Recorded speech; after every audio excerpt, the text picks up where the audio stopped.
Lama usulan kita kalau mau menyelesaikan konflik di Laut Cina Selatan sisi Indonesia, maka dalam catatan geografi Nusantara ada baiknya kita ubah dan kita tidak lagi menyebut nama Laut Cina Selatan. Laut ini diklaim oleh Tiongkok sebagai traditional fishing ground Cina sejak ribuan tahun yang lalu dan harus dihormati. Baca, negara yang tidak punya biji harus taat. Untuk itu, Coast Guard Cina patroli sampai Natuna. Nah, ini kalau yang paham dunia militer dan dunia pertahanan, sebenarnya ini penghinaan. Sekali lagi, kalau yang paham lo ya, kalau fans pejabat dan buzzer jangan harap paham. Dikira semua pejabat sekarang semuanya paham bernegara. Dengar cok, paham politik iya, paham bernegara itu lihat sikapnya. Kalau Bosman ini bukan banyak tahu, tapi yang diketahuinya ya cuman itu-itu aja. Masih terus belajar. Gayanya aja Jawa Timuran, anco-ancoin orang. Balik ke topik. Apa maksud dari kalau paham dunia militer dan pertahanan dalam tanda petik? Mengawal laut itu Navy atau Naval atau Angkatan Laut. Kalau penjaga pantai itu Coast Guard di bawah Navy, di bawah Angkatan Laut. Jadi Laut Cina Selatan, nelayan Tiongkok bukan dikawal Navy tapi dikawal penjaga pantai, alias semua Laut Cina Selatan itu pantainya Tiongkok. Ini penghinaan. Kalau saya pemimpin sebuah negara, kalau angkatan lautnya yang kawal ya boleh. Jadi Indonesia itu di Laut Cina Selatan angkatan lautnya hanya berhadapan dengan Coast Guard-nya Cina. Lah nemen itu, nemen sekali. Pakai penjaga pantai juga dong bos. Gimana sih?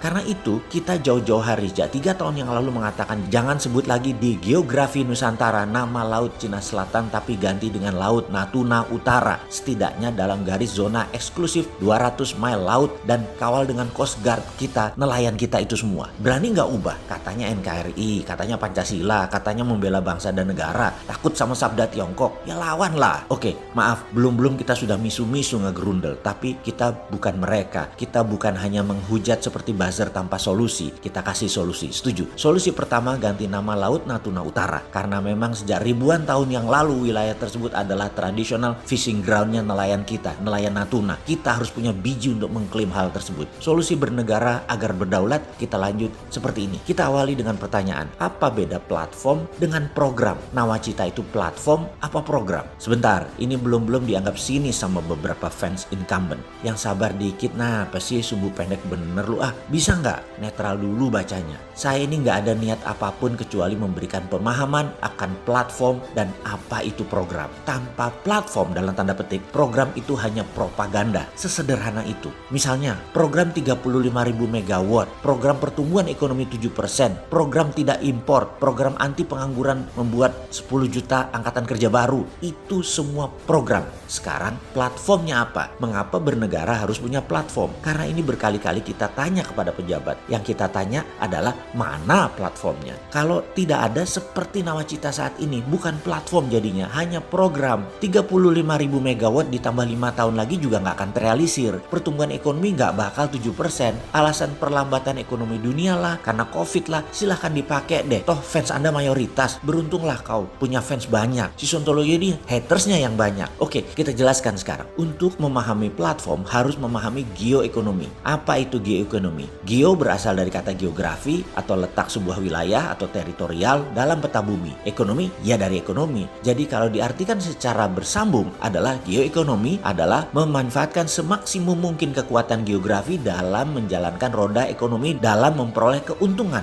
ekonomi. Kalau geopolitik adalah memanfaatkan kekuatan geografi wilayah kita untuk kepentingan bangsa dan negara dalam perpolitikan dunia. Di sini mulai terlihat secara kasat mata mengapa program gagal ketika tidak memahami geoekonomi dunia dan Indonesia tidak punya geostrategi. Ngomong-ngomong paham nggak tuh yang di atas apa yang namanya geoekonomi dalam bernegara? Setiap negara punya strategi geoekonominya. Paham nggak? Apa tugas negara di dalam membangun platform? Yang sayangnya selama menjalankan program pembangunan selama ini tidak ada pondasi tersebut. Oke, ini saya kasih tahu ya, biar sah saya dibilang Sontoloyo, yaitu sok tahu. Yang selalu mengawal banyak para menteri yang sekarang nggak terlalu paham apa itu platform. Tugas pertama pejabat negara adalah drawing atau redraw map, menarik gambar, tarik garis dan urep-urep peta wilayah Indonesia. Misalnya, warna merah ke arah dalam adalah warna arus import barang. Biru keluar adalah flight capital atau arus uang keluar. Hijau keluar artinya komoditas yang keluar. Kuning panah masuk artinya arus tenaga kerja asing masuk.